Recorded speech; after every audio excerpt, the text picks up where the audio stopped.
1988년 여름, 독일 대학생 크리스티안 존머가 실험실 유리병을 확인하려다 깜짝 놀랐습니다. 다 자란 해파리가 들어있어야 할 병 안에 어린 폴립들이 가득했거든요. 뭔가 잘못됐다고 생각했죠. 아마 오염됐거나 누가 바꿔치기 한 것 같았어요. 하지만 계속 관찰하니 믿을 수 없는 일이 벌어졌습니다.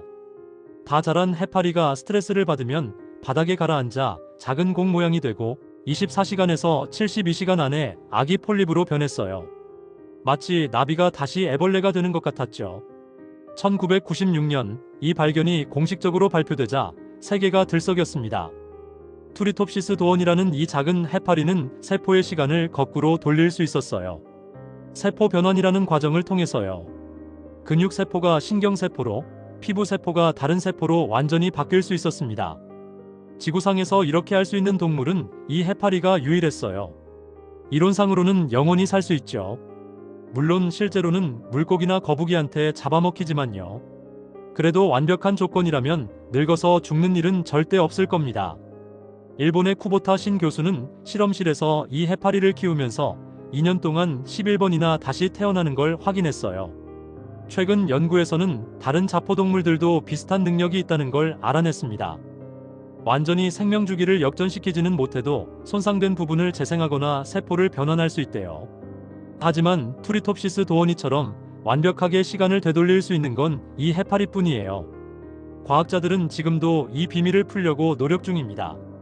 만약 해파리가 어떻게 세포를 재프로그래밍하는지 알아낸다면 인간의 손상된 조직도 재생할 수 있을지 몰라요.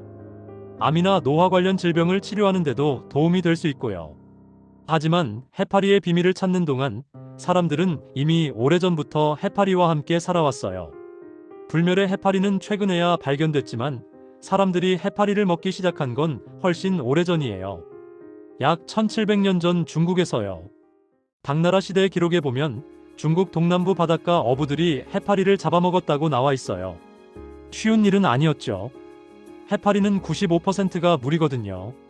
잡자마자 몇 시간 안에 녹아버려요.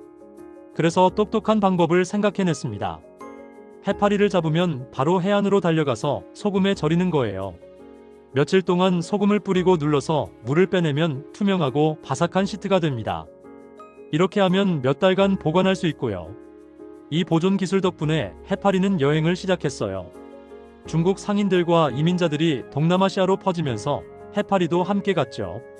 말레이시아, 태국, 인도네시아 사람들도 각자 방식으로 해파리를 요리하기 시작했습니다. 매운 산발 소스와 함께, 시원한 허브와 함께, 또는 그냥 식초에 찍어서요. 그리고 결국 한국에도 도착했어요. 해파리가 정확히 언제 한국에 들어왔는지는 아무도 몰라요. 1814년 정약전이 쓴 자산어보에 해파리가 처음 기록됐지만 아마 그보다 훨씬 전부터 사람들은 해파리를 먹었을 거예요. 중국과의 오랜 교류를 생각하면요. 확실한 건 한국 사람들이 해파리를 자기만의 방식으로 요리했다는 거예요. 중국식보다 더 산뜻하게요. 차갑게 만든 냉채로요. 겨자 소스를 곁들여서 톡 쏘는 맛을 더하거나 초고추장에 찍어 먹었죠. 오이채, 당근채와 섞어서 여름철 시원한 반찬을 만들기도 했어요. 그 아삭아삭한 식감이 특별했어요. 부드러운 된장찌개, 쫄깃한 밥, 그리고 바삭한 해파리. 이 대조가 한국 밥상을 더 풍성하게 만들었죠. 특히 더운 여름날 차가운 해파리 냉채 한 접시는 입맛을 확 살려주는 마법 같았어요. 요즘 한국에서 먹는 해파리는 대부분 중국에서 수입한 염장 해파리예요. 하지만 그걸 요리하는 방식은 완전히 한국식이죠. 그리고 해파리는 맛만 좋은 게 아니에요. 해파리의 불로장생 능력은 우리한테 넘어오지 않지만 그래도 건강에는 좋아요. 먼저 칼로리가 거의 없어요. 100g에 겨우 30칼로리예요.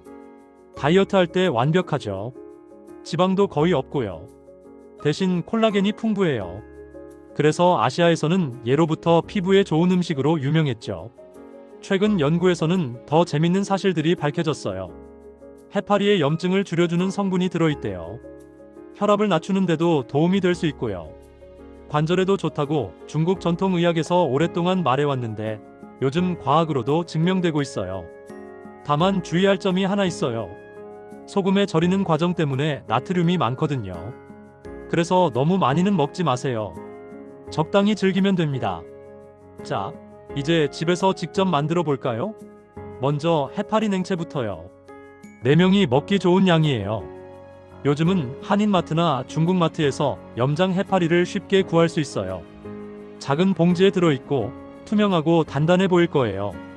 겁먹지 마세요. 생각보다 쉬워요. 먼저 해파리를 큰 그릇에 담고 찬물을 부어주세요. 소금기를 빼야 하거든요. 2시간에서 3시간 정도 담가두는데 중간에 물을 2~3번 갈아주세요. 손가락으로 해파리를 살짝 눌러봤을 때 너무 짜지 않으면 됐어요. 이제 물을 팔팔 끓여주세요. 해파리를 체에 담아서 끓는 물에 5초만 담갔다가 바로 얼음물에 넣어요. 정확히 5초예요. 더 오래 하면 너무 물러지고 덜하면 질겨요. 이 과정이 마법 같아요. 해파리가 확 오그라들면서 진짜 아삭한 식감이 생기거든요. 얼음물에서 건진 해파리를 먹기 좋은 크기로 자르세요. 너무 길면 먹기 불편하니까 5cm에서 6cm 정도가 좋아요. 이제 양념을 만들 차례예요. 작은 그릇에 식초 2큰술, 설탕 1큰술, 간장 1큰술, 참기름 1큰술을 넣고 잘 섞어주세요. 다진 마늘 1작은술도 넣고요. 매운 거 좋아하면 고춧가루 반 작은술 넣어도 좋아요. 오이 1개와 당근 반 개를 가늘게 채 썰어주세요. 해파리, 오이, 당근을 큰 그릇에 담고 양념을 부어서 조물조물 섞어요. 손으로 살살 버무리면 양념이 더 잘 배어요. 그릇에 랩을 씌워서 냉장고에 30분 정도 넣어두세요. 찬 공기가 해파리를 더 아삭하게 만들고 양념 맛도 더 잘 배게 해줘요. 먹기 직전에 통깨를 한 줌 뿌려서 내세요. 고소한 향이 확 올라오면서 식욕을 자극할 거예요. 이번엔 겨자 해파리 무침이에요. 이건 좀 더 강렬한 맛이에요. 해파리는 위에서처럼 불리고 데쳐서 준비해주세요. 양배추 1/4 통을 가늘게 채 썰어요. 당근도 반 컵 정도 채 썰고요. 이 야채들에 소금을 살짝 뿌려서 10분 놔두세요. 그러면 물이 빠지면서 아삭해져요. 10분 후에 두 손으로 꽉 짜서 물기를 빼주세요. 겨자 양념이 이 요리의 핵심이에요. 작은 그릇에 겨자 2큰술을 넣고 식초 2큰술을 조금씩 부으면서 저어주세요. 겨자가 완전히 녹아야 해요. 덩어리가 남으면 나중에 씹혔을 때 너무 매워요. 여기에 설탕 1큰술 반, 참기름 1큰술, 소금 약간을 넣고 잘 섞어요. 해파리, 양배추, 당근을 큰 그릇에 담고 겨자 양념을 부어서 버무려요. 이때는 나무 젓가락이나 숟가락을 쓰는 게 좋아요. 겨자가 손에 묻으면 아프거든요. 랩을 씌워서 냉장고에 최소 1시간, 가능하면 2시간에서 3시간 넣어두세요. 겨자 맛이 부드러워지면서 해파리에 잘 배어들어요. 차갑게 내세요. 처집 베어 물면 겨자가 코끝을 톡 자극하고 그 다음 달콤 새콤한 맛이 퍼져요. 해파리의 바삭한 식감과 야채의 아삭함이 입안에서 춤을 춰요. 특히 더운 여름날 시원한 맥주와 함께 먹으면 정말 환상이에요. 생각해보면 참 신기한 일이에요. 과학자들이 불멸 해파리의 비밀을 밝혀낸 건 40년도 안 됐어요. 하지만 사람들이 해파리를 요리해 먹은 건 거의 2000년이에요. 어쩌면 이게 진짜 불멸일지도 몰라요. 몸으로 영원히 사는 게 아니라 사람들 기억과 입맛 속에서 계속 살아남는 거죠. 해파리를 한 입 베어 물 때마다 우리는 엄청나게 긴 이야기의 일부가 됩니다. 당나라 시대 어부가 처음 해파리를 소금에 절였을 때, 누군가 처음 겨자 소스를 만들어 봤을 때, 그리고 지금 우리 부엌에서 냉장고 문을 열 때 모두 같은 이야기예요. 그 아삭한 소리, 톡 쏘는 겨자 맛, 시원한 느낌, 이 모든 게 1000년을 넘어 우리한테 전해진 작은 기적이에요. 해파리처럼 우리 요리 문화도 계속 변하고 적응하고 새로워지면서 살아남는 거죠. 다음에 해파리 냉채를 드실 때 잠깐 생각해 보세요. 당신이 지금 씹고 있는 그 바삭함 속에 수백 년의 지혜가 담겨 있다는 걸요.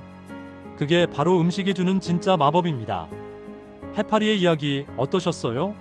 작은 생물 하나에 이렇게 긴 역사와 과학이 담겨 있다는 게 신기하지 않나요? 이 영상이 재미있으셨다면 좋아요와 구독 부탁드려요. 여러분의 응원이 저희가 더 많은 이야기를 찾아오는 힘이 됩니다.